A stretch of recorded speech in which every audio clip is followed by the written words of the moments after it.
Als om zo'n uur het stadion iepen gaat, stiet er een grote riege belangstellenden die het Korbach de laatste ere bewijzen willen.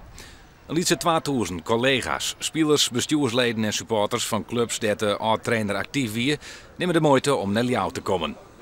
Onder haren Leo Beenhakker hier Jos, speciaal komen uit Hongarije. Jaap Stam is er, Paul Bosveld en Fouke Boy. De kisten wordt door vrienden en bij het stadion inbracht. In de zakenclub leidt Korbach in een iepenkiste opbieren, bruine leren jek aan, zijn typerende bril op en de hand in de boezen. Er wienen geen afspraken. De naaste familie van Korbach wie wel aanwezig in het stadion. Als niet een koe een condoleanceregister teken je en Korbach zijn favoriete muziek wordt draait. Aan de ene kant verdrietig, ook heel veel mensen heel emotioneel. Maar het is wel ook een reunie rond Frits. En ja, het is een heel geliefd mens, dat merk je aan alles. Iedereen die praat met heel veel waardering over hem. En ik heb niet het gevoel dat het gespeeld is. En ik denk dat dat ook karakteristiek is voor het leven van Frits. Hij heeft nooit een spel gespeeld. Frits Korbach is Joert in beslettenkring cremeerd.